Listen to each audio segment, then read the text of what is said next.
पैगम्बर आखिर-उज़्ज़मान सल्लल्लाहु अलैहि वसल्लम के खिलाफ नामुनासिब और गैर इखलाकी जुबान इस्तेमाल करने के खिलाफ खलीजी ममालिक में भारत के खिलाफ सख्त रद्द-ए-अमल।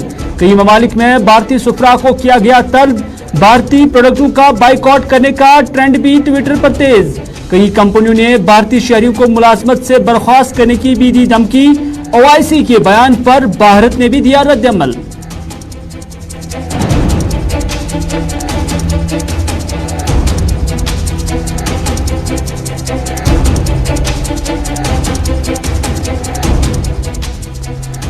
नुपुर शर्मा के खिलाफ कार्रवाई पर बोले असदुद्दीन ओवैसी। कहा, अरब ममालिक के रद्द-ए-अमल के 10 दिन बाद दबाव में आकर बीजेपी सरकार ने की कार्रवाई। पवन खेरा ने कहा, बीजेपी लीडरान की गलती के लिए हिंदुस्तान क्यों मांगे माफी। सरकार और बीजेपी ने हिंदुस्तानियों का सर झुका दिया। टीवी एंकरों पर माहौल को आग लगाने का लगाया इल्जाम।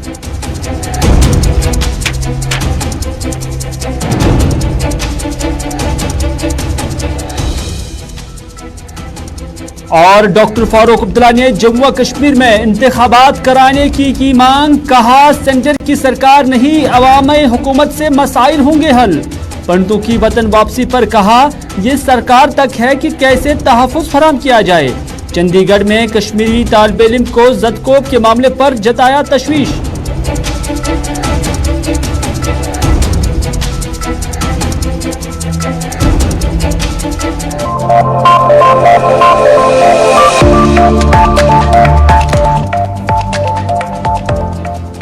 बिस्मिल्लाहिर्रहमानिर्रहीम, अस्सलाम वालेकुम। आप सभी का खैर मकदम है। आप देख रहे हैं प्रोग्राम स्पेशल रिपोर्ट। अपने मेजबान मीर हिलाल हांजुरी के साथ दोपहर के 4 बज चुके हैं। श्रीनगर के स्टूडियो से बराह रास्त प्रोग्राम स्पेशल रिपोर्ट लेकर मैं हूं आपकी खिदमत में हाजिर। और स्पेशल रिपोर्ट में मुतअद्दिद खबरें आज भी आया चाहती हैं, लेकिन सबसे पहले शुरुआत नुपुर शर्मा के उन अल्फाज से जो उन्होंने पैगम्बर आखिर-उज़्ज़मान सल्लल्लाहु अलैहि वसल्लम के मुखालिफत में कही थी। और उसके बाद एक टीवी शो के दौरान जब उन्होंने इन अल्फाज का इस्तेमाल किया तो उसके बाद पूरे मुल्क के अंदर शोर उठा। जो मुस्लिम समाज है या मुसलमान तबका है और उसके साथ साथ सेकुलर लोग हैं, उन्होंने इस मामले को लेकर काफी आवाज बुलंद की। लेकिन बीजेपी सरकार ने या बीजेपी पार्टी ने नुपुर शर्मा के खिलाफ कोई कार्रवाई नहीं की थी। लेकिन 10 दिन के बाद या 11 दिन के बाद बिलाखिर बीजेपी की जानिब से नुपुर शर्मा को 6 साल के लिए सस्पेंड किया गया है और नवीन कुमार जिंदल को एक्सपेल किया गया है। और ये जो कार्रवाई बीजेपी की जानिब से की गई है, इस पर भी अब सियासत तेज हो गई है। क्योंकि इससे पहले जब मुल्क की सतह पर इस पर क्रिटिक्स या तनकीद हो रही थी इन बयानात को लेकर, तो उस पर जब बीजेपी ने कोई कार्रवाई नहीं की तो फिर Qatar, Kuwait, Iran, Pakistan, Saudi Arab और मुत्तअद्दिद अरब ममालिक और मुस्लिम ममालिक की जानिब से इस बयान को लेकर जो बीजेपी के तर्जुमानों की जानिब से दिए गए थे उस पर रद्द-ए-अमल आया। न सिर्फ रद्द-ए-अमल आया बल्कि मुत्तअद्दिद सुफरा को अलग अलग ममालिक के अंदर तलब किया गया। जो भारतीय सुफरा वहां पर है उन्हें तलब किया गया और बाज़ाब्ता तौर पर एहतजाज दर्ज किया गया और कहा गया कि पैगम्बर सल्लल्लाहु अलैहि वसल्लम के शान में गुस्ताखी करना किसी भी सूरत में किसी भी मुसलमान से बर्दाश्त नहीं होगा। और उसके बाद माना जा रहा है कि भारतीय जनता पार्टी ने डैमेज कंट्रोल करके 2 अफराद यानी नुपुर शर्मा और नवीन कुमार जिंदल को उनके खिलाफ कार्रवाई की और उन्हें एक्सपेल किया। तो इस तरह से अब सियासत इस पर इस हवाले से भी तेज हो गई है, क्योंकि मुल्क के अंदर जो सियासतदान है उनका मानना है कि अब मुल्की लोगों के रद्द-ए-अमल में नहीं बल्कि जो गैर ममालिक है या सऊदी अरब, पाकिस्तान, ईरान, कुवैत, कतर या जितने भी अरब ममालिक है उनके दबाव में आकर बीजेपी ने इन दोनों चेहरों के खिलाफ कार्रवाई की है। इस पर असदुद्दीन ओवैसी ने क्या कुछ कहा वो हम आप तक पहुंचाएंगे। लेकिन मुल्की स्तर पर उमर अब्दुल्ला हो, सज्जाद लोन हो, राहुल गांधी हो, सोनिया गांधी हो या असदुद्दीन ओवैसी हो, कांग्रेस के लीडरान हो, समाजवादी पार्टी के लीडरान हो, एनसीपी हो, हर किसी पार्टी ने इन अल्फाज की शदीद अल्फाज में मजम्मत की है और कहा है कि भारत के अंदर ऐसी लैंग्वेज का या किसी भी दूसरे धर्म के, दूसरे मजहब के मानने वालों के दिल आजुर्दा करना किसी भी सूरत में बर्दाश्त नहीं होगा। और बिल आखिर इन दोनों के खिलाफ जब कार्रवाई की गई तो उस पर असदुद्दीन ओवैसी ने कहा कि 10 दिन के बाद कैसे हुकूमत एक्शन में आ गई। मुल्क के नायब सदर जब कतर जा रहे थे तो उन्हें जहाज में बताया गया कि आपका प्रोग्राम कैंसिल किया गया है। ये असदुद्दीन ओवैसी कहते हैं कि जब वेंकैया नायडू जो हिंदुस्तान के नायब सदर है वो जब कतर जा रहे थे किसी प्रोग्राम में शिरकत करने के लिए, तो पिछले 10 दिन के अंदर जो सूरत हाल मुल्क की सतह पर बनी हुई थी और इस्लाम के खिलाफ, पैगंबर सल्लल्लाहु अलैहि वसल्लम के खिलाफ जो उन्होंने बीजेपी के लीडरान ने बयान दिए थे, तो उस हवाले से जहाज के अंदर ही उन्हें कन्वे किया गया कि आपका प्रोग्राम कैंसिल किया गया है। असदुद्दीन ओवैसी का मानना है कि नायब सदर जब कतर में मौजूद थे तो भारत के सफीर को तलब करके कतर ने माफी मांगने को कहा है, और क्योंकि बीजेपी के एक तर्जुमान ने पैगंबर सल्लल्लाहु अलैहि वसल्लम की शान में इंतहाई गुस्ताखी की थी, जिसके बाद बीजेपी ने अपने लीडरान के खिलाफ कार्रवाई की है। और उनका मानना है कि वजीर आजम ने, यानी असदुद्दीन ओवैसी कहते हैं कि वजीर आजम ने बैनुल-अक़वामी दबाव में आकर एक्शन लिया, जबकि भारतीय शहरियों की कोई लाज नहीं रखी है। यह असदुद्दीन ओवैसी का कहना है। ओवैसी क्या कुछ कहते हैं, बेहतर है कि उन्हीं की जुबानी सुने। उन्होंने कुछ ऐसा बात कह दी टाइम्स नाउ के टीवी चैनल पर जिससे मुसलमानों को, उनके जज्बात को, उनको दिली ठेस हुई। 10 दिन के बाद कैसे ख्याल है प्रधानमंत्री को, जबकि हर प्राइम टाइम शो लोग बोलते हैं प्रधानमंत्री खुद बैठकर देखते हैं। तो 10 दिन के बाद बीजेपी रिएक्ट करती है, और कब रिएक्ट करती है, जब देश के वाइस प्रेसिडेंट खतर को पहुंच रहे हैं तो प्लेन में, जो प्लेन में होते हैं तो उनसे कहा जाता है कि आपका जो बैंक्वेट था वो कैंसिल कर दिया गया है। तो जब देश के वाइस प्रेसिडेंट खतर में होते हैं, खतर की सरकार हमारे देश के एम्बेसडर को बुलाकर उनसे कहती है कि आप माफी चाहें, क्योंकि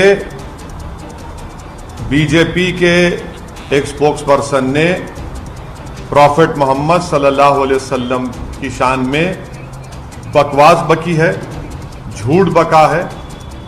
तो उसके बाद आप देखते हैं कि फौरन बीजेपी हरकत में आती है और बीजेपी अपने नेशनल स्पोक्स पर्सन के खिलाफ उसको सस्पेंड करती है।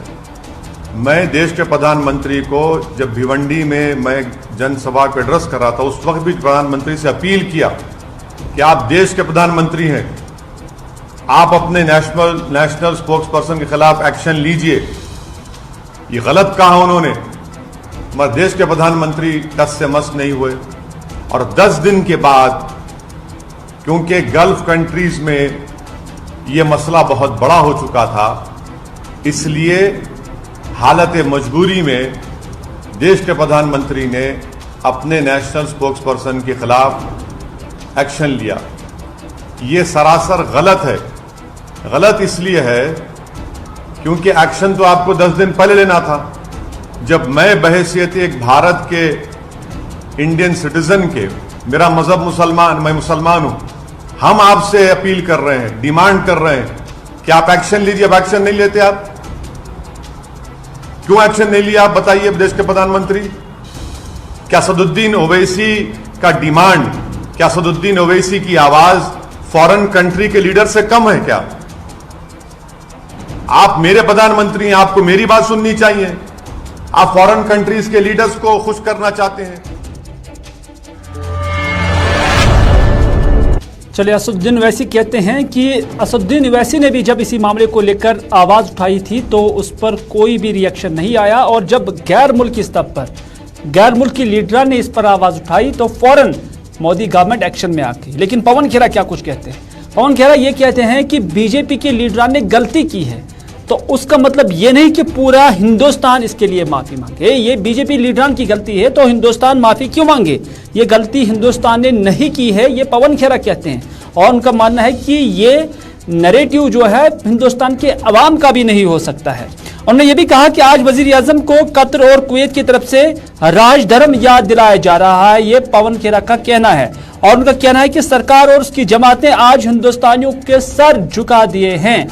और पवन खेरा ये भी कहते हैं कि हम नहीं समझते हैं कि इसमें किसी हिंदुस्तानी की गलती है, बल्कि वजीर आजम अगर दुरुस्त वक्त पर, सही वक्त पर अपने स्पोक्स पर्सन को चुप कराते या समझाते तो आज माफी नहीं मांगनी पड़ती। और उन्होंने ये भी कहा कि मुल्क के अंदर जो बड़ी बड़ी टीवी चैनलें हैं उनके एंकर्स भी यहां के माहौल को आग लगा रहे हैं। गलती भारतीय जनता पार्टी ने की है, उसका खामियाजा देश क्यों भुगतेगा? आज प्रधानमंत्री को उनके राजधर्म के बारे में याद दिलाया जा रहा है कतर और कुवैत द्वारा। इससे ज्यादा शर्मनाक बात हम सबके लिए और क्या हो सकती है? एक प्रधानमंत्री और उसकी पार्टी ने हम सबका सर नीचे झुका दिया और भारत माफी मांग रहा है। हमें इस बात को हम स्वीकार नहीं करते कि इसमें किसी भारतीय की गलती है। भारत संविधान की मूल्यों को सदैव आदर करता है। नहीं करते होंगे भारतीय जनता पार्टी वाले तो वो भुगते खामियाजा, वो मांगे माफी। भारत को माफी नहीं मांगनी चाहिए, गलती भारत की नहीं है। प्रधानमंत्री अगर आप सही समय पर बोल देते और अपने समर्थकों को, भक्तों को चुप करा देते, टीवी के एंकर्स जो जहर घोलते हैं वो आप रुकवा देते, तो आज हम सबका सर ऐसे नहीं झुकता जैसे कि आपकी वजह से झुक रहा है। आपको पहले तो देशवासियों से माफी मांगनी। इधर ओआईसी की जानिब से, ओआईसी सेक्रेटेरिएट की जानिब से जो हिंदुस्तान के अंदर सूरत हाल बनी है, जो बीजेपी के कुछ लीडरान की जानिब से पैगंबर सल्लल्लाहु अलैहि वसल्लम की शान में गुस्ताखी की गई है, उस पर ओआईसी ने रिएक्ट किया। और जहां ओआईसी ने इससे मुल्क की सियासत के साथ जोड़ दिया है, मुल्क की पॉलिसी के साथ जोड़ दिया, वहीं पर भारत की जानिब से भी इस पर रद्द-ए-अमल आया है। और बाज़ाब्ता तौर पर खारजा वजारत के तर्जुमान ने ओआईसी के जो स्टेटमेंट है उसको सिरे से ही रद्द किया है। और उन्होंने कहा कि जो ये स्टेटमेंट आया है ये किसी भी तौर पर ज़मीनी हकाइक बयान नहीं कर रहे हैं, बल्कि जो कुछ भी हुआ था उस पर मुल्की हुकूमत ने बाज़ाब्ता तौर पर कार्रवाई भी की है। और ये हिंदुस्तान की ना ही पॉलिसी है और ना ही आज तक रीत और रिवायत रही है।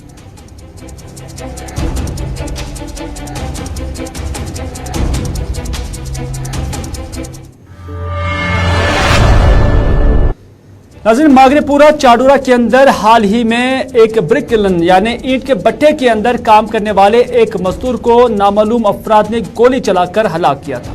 और उसके बाद इस मामले के अंदर अगरचे एक एफआईआर भी दर्ज हुई, ताहम आज एक और एफआईआर जो ब्रिक किलन के ऑनर है, मालिक है मोहम्मद यूसुफ मीर वलद मोहम्मद अकबर मीर साकिन छतरगाम चाडूरा, आज इनके खिलाफ भी एक एफआईआर दर्ज हुई है।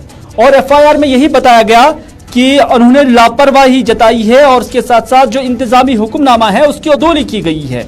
आखिर इंतजामात की क्या एडवाइसेस थी, क्या हुक्मनामा था और क्या एडवाइजरी थी जिसको लेकर ये एफआईआर हुई है और जिसको लेकर जो ईंट भट्ट मालिक है उन्होंने उस पर अमल नहीं किया था, जिसकी वजह से आज उन्हें कानूनी कार्रवाई झेलनी पड़ रही है। क्योंकि मुतअद्दिद चीजें बताई जा रही है कि एडमिनिस्ट्रेशन की जानिब से इन ईंट भट्ट मालिकान को कहा गया था, जो एडवाइजरीज दी गई थी या जो हुक्मनामा दिया गया था और उस पर अमल करना इनके लिए कंपलसरी बताया गया था, लेकिन जब अमल नहीं हुआ तो उसके पेश नज़र अब मज़कूरा ईंट भट्ट मालिक को जो है गिरफ्तार किया गया है और साथ ही साथ उनके खिलाफ कार्रवाई करने की भी बात की गई है।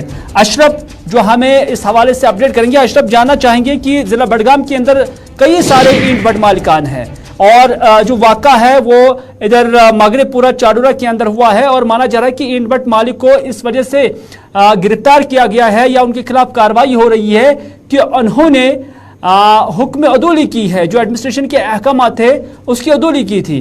तो अहकामात किस तरह के थे, क्या कुछ कहा गया था जिसकी उन्होंने लापरवाही की या अदोली की, जिसके नतीजे में उन्हें अब कानूनी कार्रवाई झेलनी पड़ रही है? देखिए फिलहाल मागरेपुरा जो वाक़ा पेश हुआ उसके बाद हमने देखा कि कई ऐसी मीटिंगें की एडमिनिस्ट्रेशन और जो भट्ट मालिकान है उनके बीच कई ऐसी मीटिंगें हुई और मीटिंगों में सबसे बड़ा जो इशू रहा वो यही रहा कि जो लेबर्स होते हैं इनकी किस तरह आप कैसी इनकी सुरक्षा हम यकीनी बनाया जाए। मगर आज जब पुलिस की तरफ से एक प्रेस नोट जारी होता है और इस प्रेस नोट में उस मालिक जो कि मागरेपुरा एक भट्ट के मालिक है उसको अरेस्ट किया गया, उसके खिलाफ एफआईआर लॉन्च किया गया और एफआईआर में ये लिखा गया कि इसने जो है जो गाइडलाइंस है उसकी वायलेशन की है या नेग्लिजेंस की है। मगर जब भट्ट मालिकान से बात की जाती है तो उनका ये कहना है कि आज जो ये भट्ट मालिकान को जो अरेस्ट किया गया है, जो जिस बिना पे इसको अरेस्ट किया गया, उसमें यही कहा गया है कि शायद बताया क्या गया था, क्या कुछ करना था उन्हें, जो उन्होंने उसकी अदूली की है, उसकी खिलाफवर्जी की है, एडवाइजरी क्या थी, अहकामात क्या थे?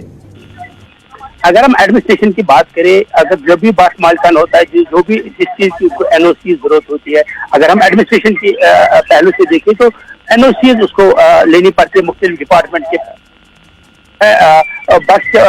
बस चलाने का इजाजत मिल जाती है। मगर जब हम सिक्योरिटी के हवाले से देखते हैं तो सिक्योरिटी के हवाले से कुछ ऐसी चीजें अब सामने आई जो भट्ट मालिकान को जरूरी होती थी। शायद इससे पहले इनको शायद लग रहा था कि इन चीजों की जरूरत नहीं है। सबसे बड़ा इशू सीसीटीवी कैमरा, दूसरा पूरे भट्ट के जो ईंट का भट्टा होता है, जिसमें उसके अंदर जो जमीन होती है, जिस साइड में ये काम करते होते हैं लेबर, वहां पर लाइटिंग लगानी है, लाइट सिस्टम लगा है। और तीसरा, जितने भी ये लेबर्स होते हैं इनको शाम को एक ही जगह पे इनकी रेजिडेंस होनी चाहिए और साथ ही उनके कुछ गार्ड्स रखने होंगे जो प्राइवेट गार्ड्स होते हैं उनकी सुरक्षा के लिए। तो ये सब और सबसे बड़ी जो बाउंड्री, जहां तक जो ईंट का भट्टा होता है इसके अंदर जितनी भी जमीन है उस पूरे एरिया को जो बाउंड्री वॉल करना है, मगर ऐसा कहीं दिख नहीं रहा है। अब जब मागरेपुरा का वाक़ा पेश है उसके बाद ये कहा जा रहा है कि इनको जो है जो पुलिस है, पुलिस के साथ मीटिंग हुई, उसमें सबसे बड़ा इशू ये रहा कि आपको सीसीटीवी कैमरा लगाने होंगे और साथ ही जितने भी आपके ये जो बहुत बहुत शुक्रिया। अशरफ का मानना है, जो कि हमें बड़गाम से अपडेट कर रहे हैं, उनका मानना है कि एडमिनिस्ट्रेशन की जानिब से भट्ट मालिकान को एडवाइजरी दी गई थी कि वो सीसीटीवी इंस्टॉल करे और जो ईंट का भट्टा है उसके चारों तरफ से लाइटनिंग होनी चाहिए, बाउंड्री वॉल भी होना चाहिए, लेबर को सिक्योरिटी होनी चाहिए और उन्हें शाम को एक ही जगह पर रखने की जरूरत है। और इस हवाले से ये एडवाइजरीज या अहकामात जो है एडमिनिस्ट्रेशन की जानिब से इन भट्ट मालिकान को दी गई थी। हमने भट्ट मालिकान से भी जानने की कोशिश की थी कि क्या वाकई एडमिनिस्ट्रेशन की जानिब से उन्हें वर्बली या लिखित में ये सारी एडवाइजरीज दी गई है या हुक्मनामा दिया गया है। तमाम उनकी जानिब से बात करने से इनकार ही किया गया है, क्योंकि हमने उनका व्यू भी जानने की कोशिश की थी। ताहम उन्होंने इस हवाले से कोई लबकुशाई नहीं की।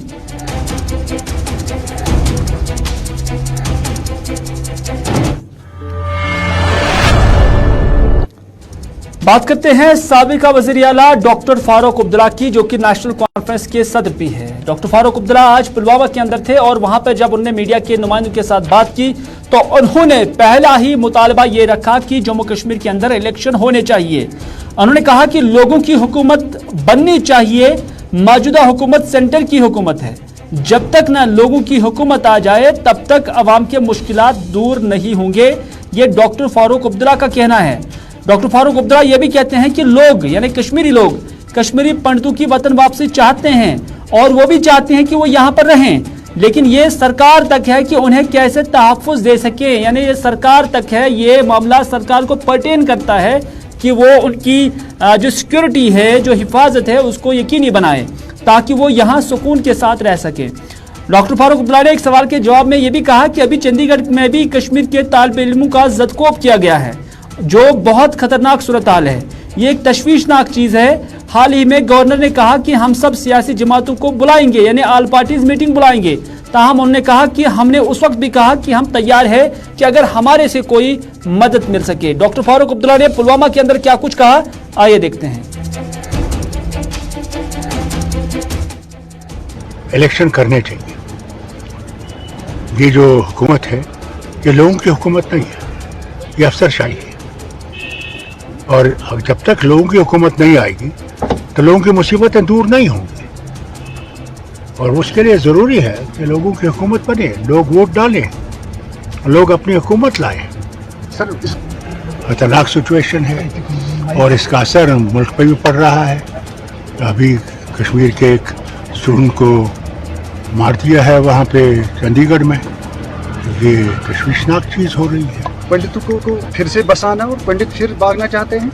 देखिए, हम तो चाहते हैं कि वो रहें, या अब उन तक है और सरकार तक है, देखें कि इनको कैसे तहफ़्फ़ुज़ दे सके कि ये अपने दिल से यहाँ रह सके, रह जाए। तो ज़ोर ताकत से कोई रहेगा नहीं। इससे जब तक इनको ये महसूस नहीं होगा।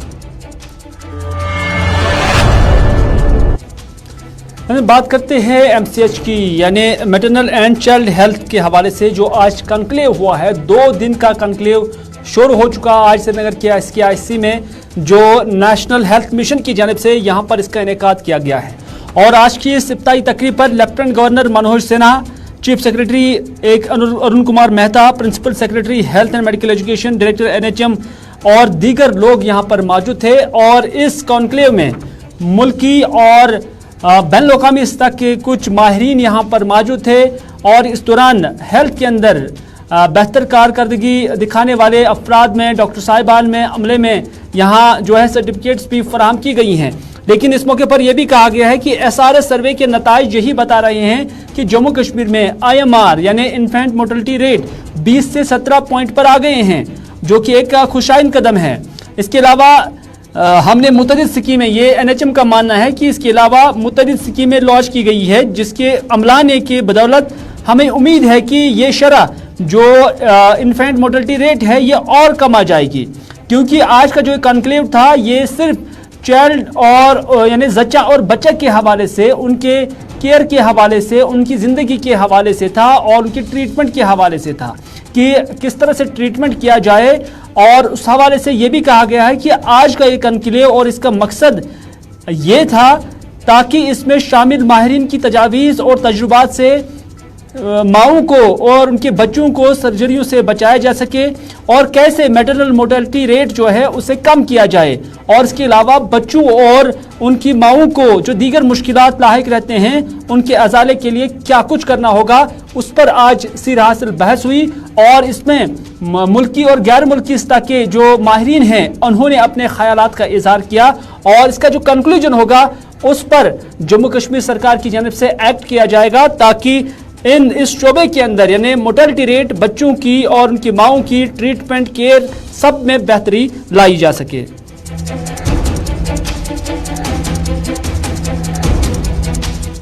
मुझे आज के इस प्रोग्राम जम्मू कश्मीर यूटी का पहला MCH conclave national health mission के बिहाफ पे ऑर्गेनाइज करते हुए बहुत खुशी हो रही है। जैसे कि आप जानते हैं कि हाल ही में रिलीज किए हुए सैंपल रजिस्ट्रेशन सर्वे SRS सर्वे के रिजल्ट्स आए हैं, जिसमें हमारा IMR 20 पॉइंट से 3 पॉइंट डिक्रीज करके 17 पॉइंट पे आया है, जो कि पूरे मुल्क में सबसे अच्छा IMR माना जाए। और इसके चलते हमने बहुत ज़्यादा ऐसी स्कीमें और प्रोजेक्ट्स टेकअप किए हैं जो MCH रिलेटेड हैं। और ये उम्मीद है कि हमारा MMR और IMR फर्दर आगे ड्रॉप हो। और उन सबको अचीव करने के लिए हमने एक 1.5 day long national level summit रखा है, जिसमें मुख्तलिफ किस्म के एक्सपर्ट्स यहाँ मौजूद हैं जो अलग अलग किस्म की जो प्रॉब्लम्स हम फेस कर रहे हैं, जैसे कि high rate of caesarean sections, maternal mortality, neonatal stabilisation, इन सब पे उनकी डिस्कशंस होंगी और उन पे हम फिर उनके जो रिजल्ट्स आएंगे उन पे हम अमल करेंगे। तो नाज़रीन, था आज का स्पेशल रिपोर्ट। इसी के साथ दीजिए अपने मेज़बान मीर हिलाल हाजिरी को आज का ये प्रोग्राम यहीं पर इख्तिताम करने की इजाज़त, इस वादे के साथ कि अगर ज़िंदगी रही तो आपसे फिर होगी मुलाकात। तब तक के लिए खुदा हाफिज़, फी अमानिल्लाह।